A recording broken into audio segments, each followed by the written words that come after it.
À tous, bienvenue à ce webinaire qui s'intitule Risques psychosociaux, pourquoi et comment agir en prévention. Ce webinaire s'inscrit dans la semaine des organismes de sécurité sociale qui a lieu donc cette semaine du 21 au 25 novembre. Donc de quoi allons-nous? Alors déjà, je me présente, Marina Séché, je suis ingénieure conseil à la CARSAT et je vous présente également Cyril Colson qui est contrôleur de sécurité à la CARSAT. Bonjour. Quelques informations techniques par rapport à WebIKEO. Si vous souhaitez poser une question, vous pouvez cliquer sur la droite chat participant. Et puis, si vous souhaitez à la fin de ce webinaire répondre au sondage, ce sera la petite vignette juste en dessous, mais on vous fera un rappel tout à l'heure. Donc effectivement, les risques psychosociaux, de quoi allons-nous parler aujourd'hui? Alors pourquoi agir? Pourquoi agir en prévention des risques psychosociaux? Comment agir? Nous vous apporterons des éléments méthodologiques sur ce sujet et puis nous vous présenterons un outil qui va vous permettre de vous lancer dans cette démarche. Alors en tout premier lieu, pourquoi agir? La question de la définition des risques psychosociaux se pose.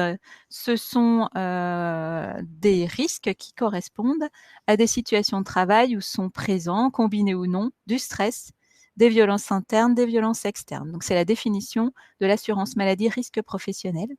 Donc on entend par violence interne des tensions, des conflits, du harcèlement moral, du harcèlement sexuel. Mais pour les violences externes, il s'agit d'insultes, d'incivilités, d'agressions qui sont plutôt là subies par des personnes qui sont soit des clients, enfin qui sont en tout cas externes à l'entreprise.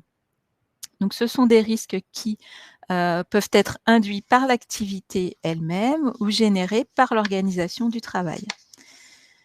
Ce sont ce qu'on appelle des facteurs de risque. Donc, ils s'analysent toujours au regard de l'activité concrète des salariés. On y reviendra tout à l'heure, c'est un aspect très important. On est vraiment sur le travail réel.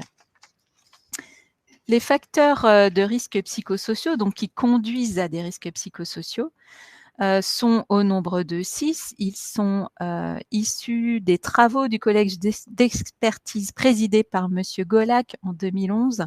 Donc, ces facteurs de risque sont l'intensité et temps de travail, les exigences émotionnelles, la faible autonomie au travail, les rapports sociaux dégradés, des conflits de valeurs ou l'insécurité de la situation de travail.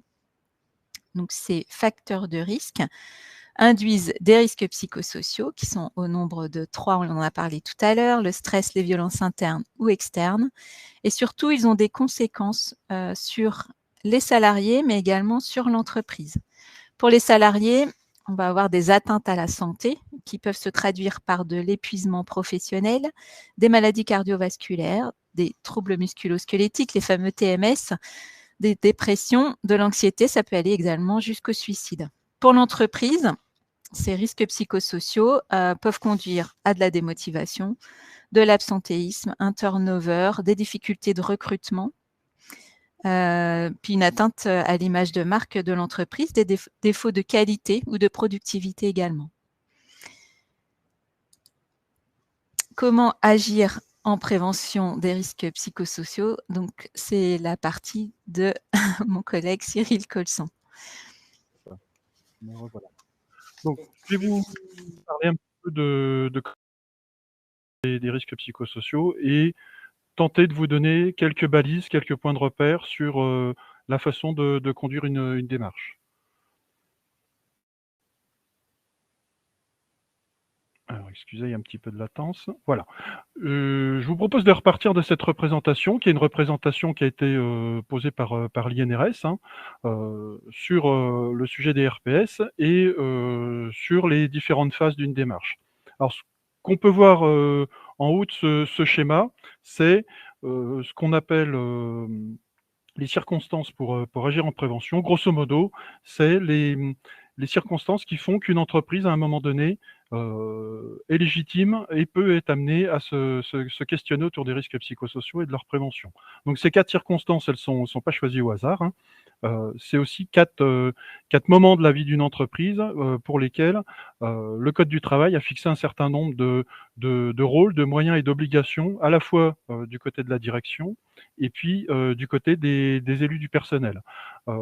Donc dans l'idée, les uns et les autres étant concernés réglementairement par ces objets-là, l'idée c'est qu'ils travaillent ensemble, conjointement, ce travail. Donc la première des circonstances, c'est s'interroger sur l'impact en termes de risques sociaux lorsque l'entreprise a un projet de réorganisation, de modification de technologie qui vont avoir un impact sur les conditions de travail.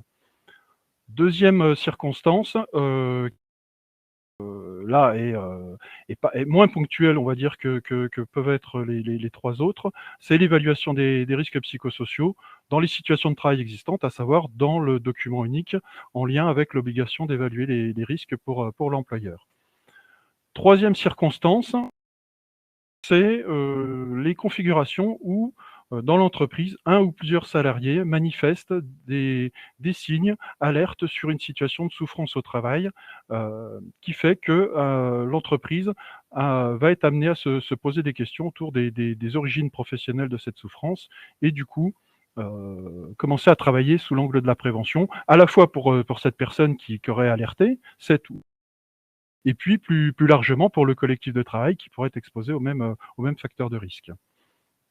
Et puis enfin, quatrième configuration, pardon, excusez-moi, c'est en cas d'atteinte avérée à la santé, donc accident du travail ou maladie professionnelle. Il y a un événement grave qui se passe dans l'entreprise, il y a quelqu'un qui part en dépression en lien avec le travail dans l'entreprise.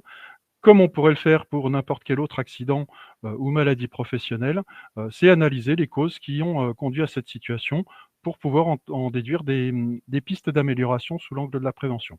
Donc voilà, quatre moments, quatre possibilités, quatre circonstances qui font que l'entreprise va se poser la question d'agir en prévention des RPS. Et en bas de schéma, vous pouvez voir une démarche de prévention qui est plutôt une démarche assez classique, hein. L'idée, c'est que aussi ça soit en harmonie avec la façon dont l'entreprise va traiter les autres sujets de prévention, que ce soit les TMS, les risques de chute ou le risque routier, passer par différentes étapes d'une démarche de prévention. L'intérêt de ce schéma aussi, que je vais me permettre de souligner, c'est que quand on commence à travailler sur une de ces circonstances, grosso modo, c'est la même architecture qui va permettre ultérieurement de travailler sur les autres circonstances. Donc quand on a commencé à s'organiser pour bosser sur l'évaluation des RPS, notamment dans le cadre du document unique, grosso modo, on aura à peu près tous les outils, toutes les compétences qui commenceront à être installées pour pouvoir aller sur d'autres champs tels que des projets, des alertes, etc. Donc ces 5 étapes de la démarche, donc vous pourrez noter qu'il y en a une qui est entourée d'un cercle rouge. C'est la première, c'est la phase de préparation prévention, qui est une phase un petit peu où les acteurs vont se questionner sur les conditions dans lesquelles on va la mettre en œuvre, cette démarche de prévention. L'idée, c'est pas de se ruer immédiatement sur les outils qui pourraient être proposés dans ce cadre-là, c'est aussi se poser la question des conditions dans lesquelles on va les utiliser, ces outils, et de qui on va impliquer dans ce travail. Donc, c'est entouré d'un cercle rouge dans le sens où nous allons vous en parler un petit peu plus en détail par la suite. Deuxième étape, c'est la phase d'analyse à proprement parler des situations de travail. Donc, fonction du périmètre qu'on aura choisi, suivant la circonstance qui aura été retenue, hein, ça sera un périmètre plus ou moins important. L'idée, c'est d'aller analyser le travail des salariés concernés. Donc, par travail, il faut entendre le travail réel, hein, le travail tel qu'il se réalise concrètement par les salariés et pas tant tel qu'il devrait se réaliser suivant la prescription. Donc, une phase d'analyse du travail qui va permettre de repérer les facteurs de contrainte, les moments auxquels les salariés sont particulièrement exposés à des facteurs de risque, et puis aussi ce qui fait ressource, bien sûr, dans le travail, qui va permettre potentiellement de contrebalancer un certain nombre de contraintes. Une fois qu'on a analysé les situations de travail, l'idée c'est de construire un plan d'action, hein, on a compris la problématique. L'idée c'est de réfléchir à un maximum de mesures, d'actions qui vont permettre de supprimer, réduire les facteurs de risque qu'on aura identifiés lors de la phase d'analyse. Et puis une fois qu'on a élaboré ce plan d'action, bien sûr, il s'agit de le mettre en œuvre, hein, qui reste pas sur une table à prendre la poussière, mais qui soit réellement mis en œuvre. Et puis, dernière étape, qu'on s'assure de son suivi et d'évaluation de l'efficacité de ce plan d'action, puisqu'il peut y avoir un delta entre l'idée initiale qui légitimait une action et puis son effet concret sur le terrain, qui font que il faut peut-être réajuster la on avait décidé initialement de traiter la problématique, et puis voir si on n'a pas généré d'autres contraintes supplémentaires en ayant modifié une façon de travailler qui finalement va déstabiliser l'ensemble. Donc, je vous propose de parler un petit peu plus en détail de cette phase de préparation. Alors, pourquoi elle est importante? Et vraiment, même si c'est pas un temps de travail en termes de prévention pure et dure, c'est vraiment une phase qu'on vous invite à ne pas négliger, qui va conditionner aussi la réussite de toutes les autres étapes. Donc, c'est pas du temps perdu de réfléchir à ces choses-là, parce que ça va faciliter toute la suite. Et pourquoi on insiste autant là-dessus?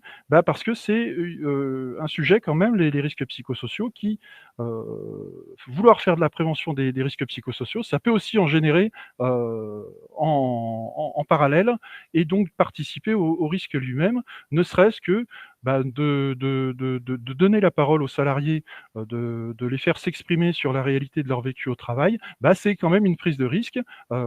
Et puis, on peut aussi avoir assez régulièrement et assez fréquemment le sentiment que cette démarche, on en a déjà faite, et puis ça va rien changer, ça sert à rien, et du coup, une espèce de, de, de, de réticence des salariés, alors non seulement de s'exprimer parce qu'ils ont peur de le faire, et puis de ne pas s'exprimer également parce qu'ils pensent que ça changera pas grand-chose de toute manière, qu'ils disent ou qu'ils ne disent pas les choses.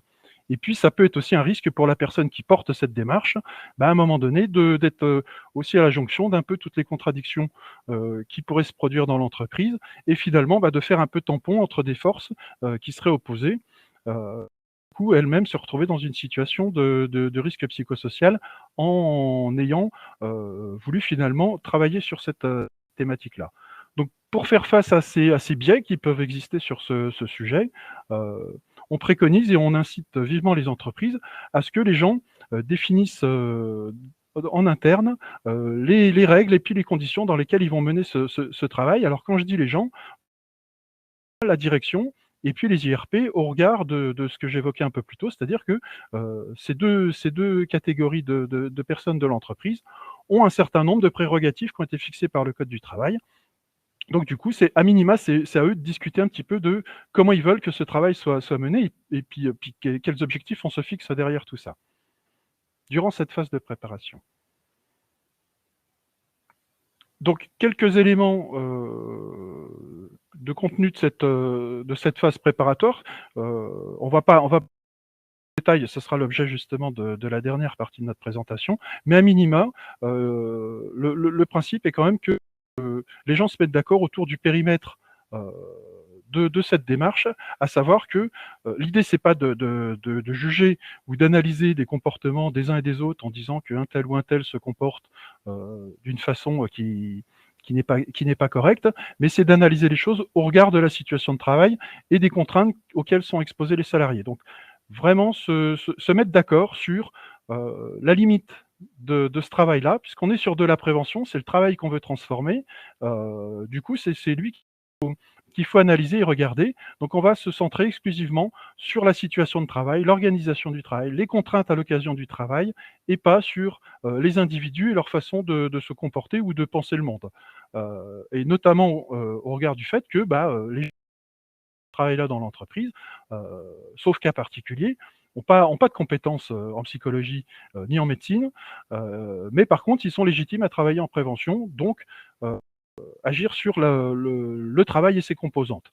Donc, pour faire cet engagement, on va dire, de centration sur le travail, l'idée, c'est quand même de ne conserver que des éléments qui vont être factuels et pas des jugements, comme on peut l'avoir sur d'autres thématiques en prévention.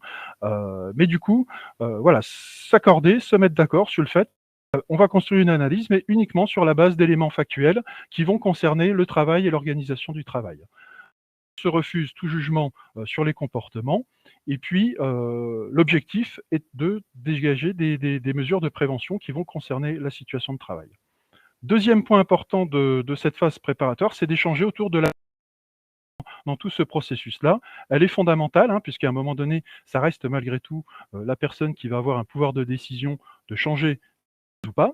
Du coup, avant même de lancer cette démarche, il faut positionner un petit peu sur un certain nombre de choses, notamment sa participation et sa présence à certains moments de la démarche de prévention, à certaines étapes.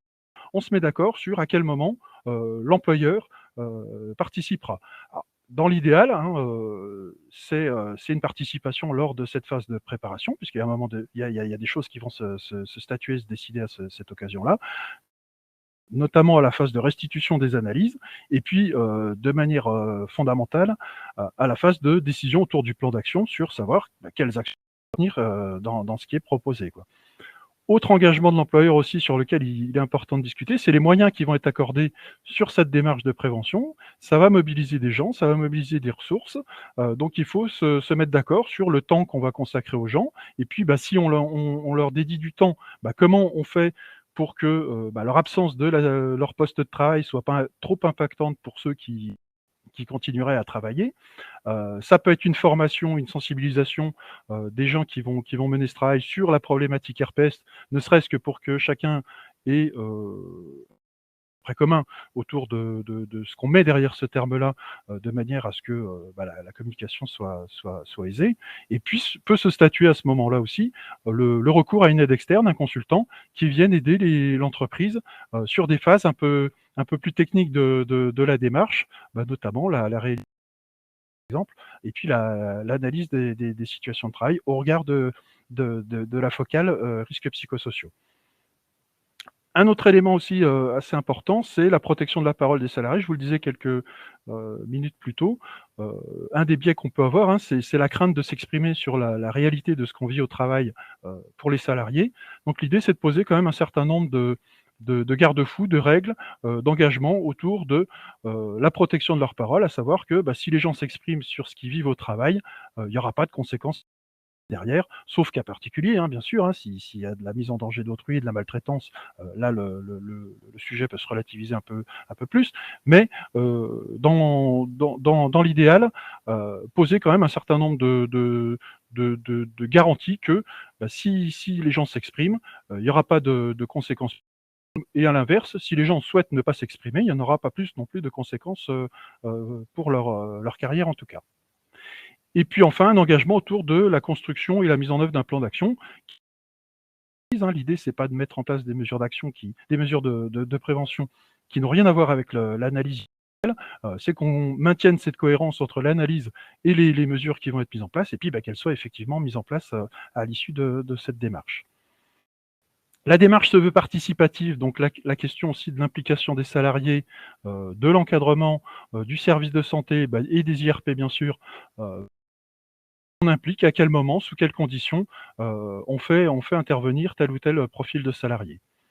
Se pose également en amont la question de la communication auprès des salariés. L'idée, c'est que on n'ait pas un stand-by pendant 6 mois, le temps que le travail de prévention se mène, et puis qu'on n'ait aucun retour aux salariés sur la façon dont ça avance et où est-ce qu'on en est. Donc, se poser la question de comment on informe les salariés, à quel moment, à quelles étapes, sous quel format, qui le fait, le plus tôt possible.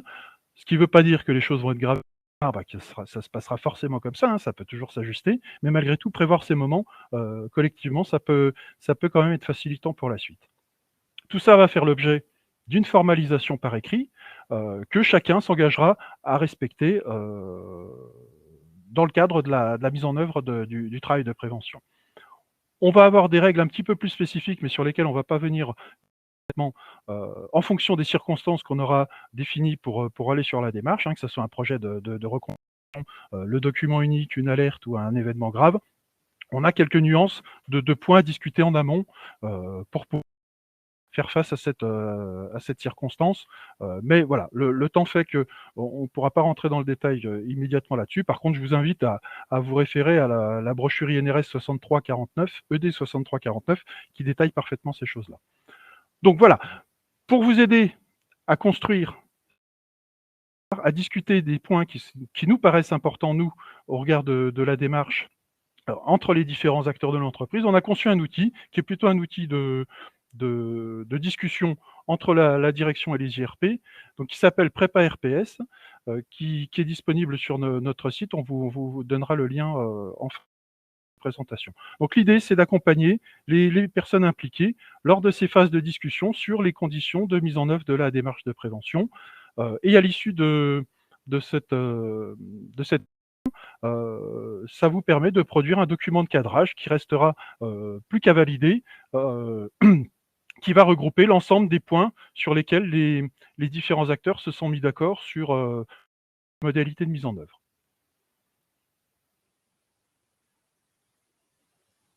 Alors cet outil, il est organisé en 5 parties, 5 grands chapitres. Alors je ne vais pas rentrer trop dans le détail, hein, je vous laisserai le parcourir ultérieurement plus en détail. On va avoir une partie de préambule qui va plutôt être une partie où l'entreprise et les acteurs vont positionner c'est quoi le problème RPS et finalement essayer de le catégoriser. Est-ce qu'on est sur une situation d'alerte, une situation de modification des conditions de travail ou autre? Donc reposer un petit peu le problème et puis l'historique du problème et puis des actions qui ont déjà été mises en œuvre, se mettre d'accord sur les objectifs de cette démarche, qu'est-ce qu'on veut à l'issue de cette démarche, qu'est-ce qu'on attend comme résultat, de manière à ce que ça soit clair pour tout le monde au démarrage et qu'on ne soit pas déçu à l'issue, parce qu'on n'a finalement pas discuté de ce qu'on y mettait derrière. Donc ça, c'est la partie préambule. Un premier chapitre sur les principes et les garanties pour le travail de prévention. Donc c'est ce que je vous évoquais tout à l'heure, hein, les conditions de la participation des salariés en termes de protection de la parole et autres. Les engagements de l'employeur qui vont être repositionnés dans cette partie-là sur différents items. Ensuite va être discutée la structure en charge de la démarche de prévention, qui participe, c'est quoi sa composition, quels moyens on lui accorde, et puis c'est quoi ses rôles et ses missions, qu'on se mette bien d'accord sur le rôle de chacun, qu'il n'y ait pas de télescopage ou d'incompréhension sur qui va mener ce travail de prévention. Les règles et les conditions de la mise en œuvre de la démarche, on est plutôt sur une approche méthodologique. Hein. En fonction de la circonstance pour agir qu'on aura définie, quelle méthodologie on va poser pour recueillir de la matière? Est-ce que c'est des entretiens individuels, collectifs, des questionnaires, etc., etc. Et puis, comment on analyse ça? Comment on construit le plan d'action? Qui sera présent? Etc., etc. Et puis, quel livrable on donne à la fin? Et puis les modalités d'information aux salariés, grosso modo, c'est la phase de communication, à quel moment, sous quelle forme on communique auprès des salariés. Dernière partie, c'est les conditions d'application du cadrage, avec la validation des règles par les uns et les autres, et puis, puisque l'accord a vocation quand même à durer dans le temps, donc il se peut que des acteurs changent, que des langues changent, que des choses changent, et du coup, comment on se remet d'accord pour mettre à jour le document en fonction des évolutions qu'il pourrait y avoir eu au cours du temps dans l'entreprise. Je vais laisser la main à ma collègue qui va vous faire une démonstration. Donc effectivement, Prépa RPS est accessible depuis le site internet CARSAT BFC dans la rubrique Entreprise. Ensuite, vous allez dans les risques professionnels et dans la rubrique RPS. Ou bien vous pouvez flasher le code que vous voyez ici, vous accéderez directement à l'outil. Je vais vous faire une petite démonstration. Donc pour ça, je vais demander un partage d'écran. Hop, normalement, ça doit être bon. Est-ce qu'on me confirme que c'est bon?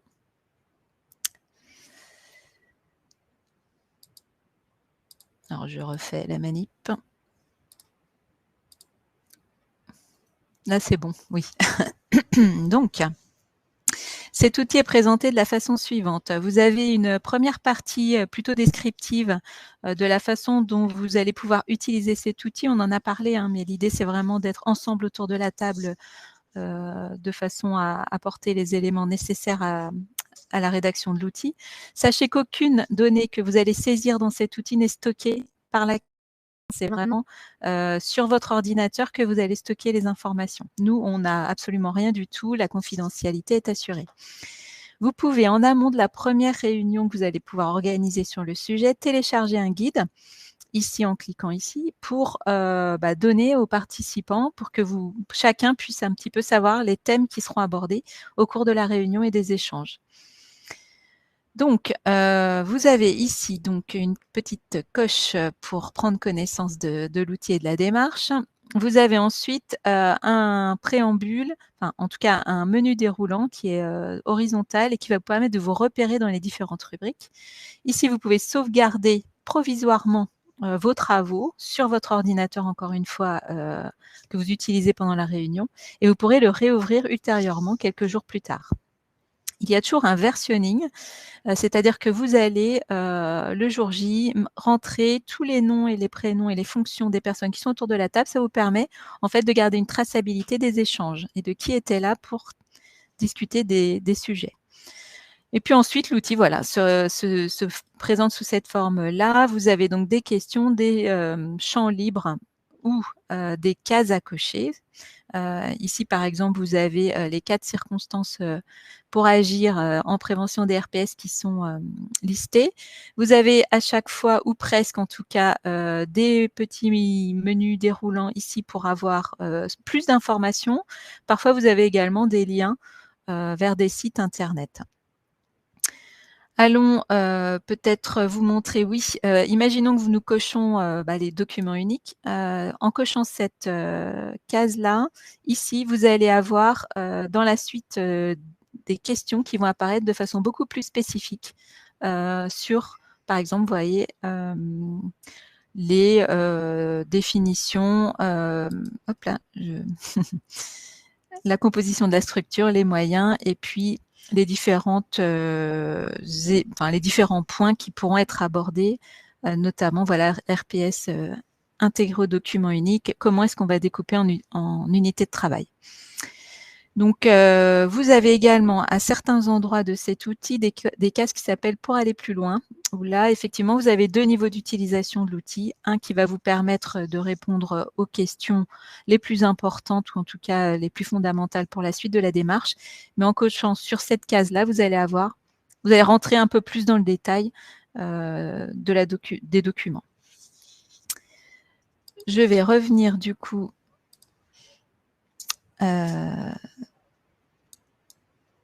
au PowerPoint, si je peux. Donc, vous avez ici, hop là, les infobulles qui sont reprises, les niveaux d'utilisation, on en a parlé, la barre de défilement et la possibilité effectivement de reprendre ultérieurement vos travaux.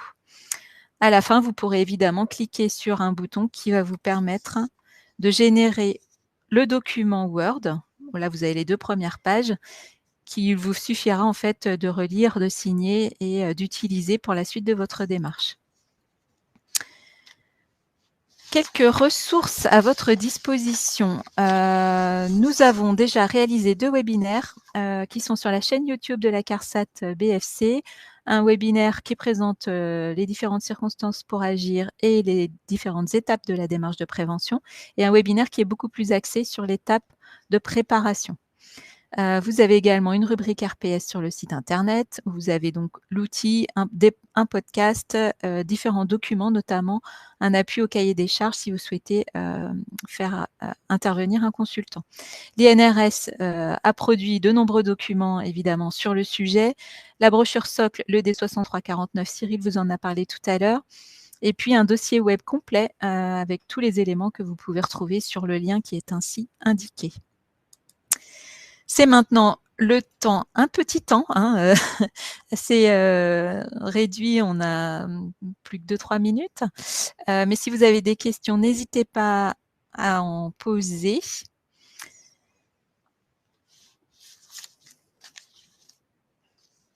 Bon, peut-être qu'il n'y en a pas.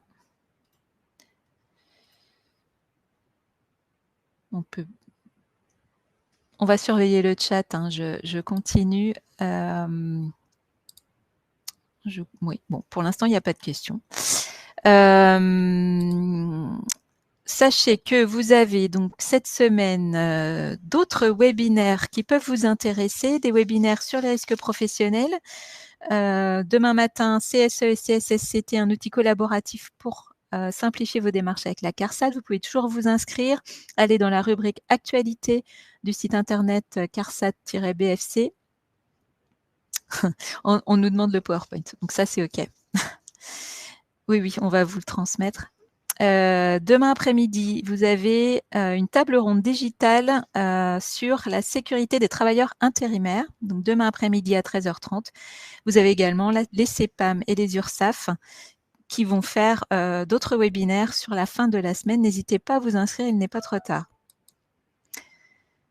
Vous avez donc un petit sondage que vous pouvez activer en cliquant sur le deuxième onglet à droite.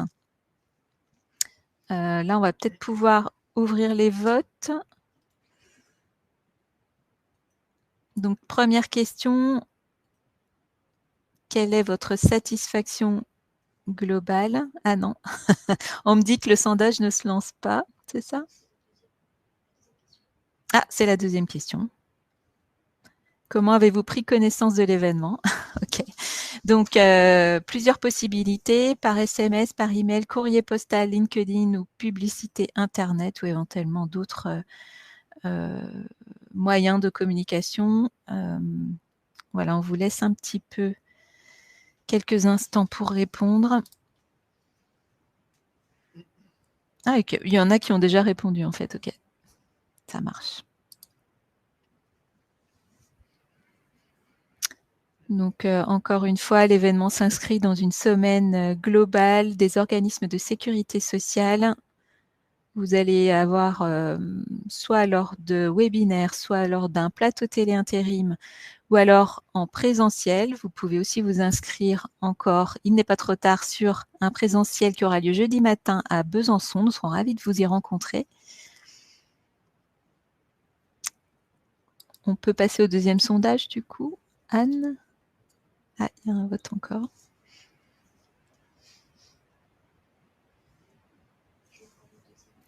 Ouverture du deuxième sondage. Là, c'est plutôt une satisfaction globale sur le webinaire.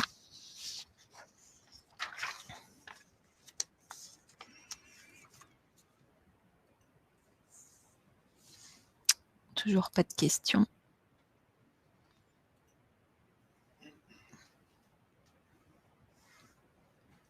Donc, tout va bien.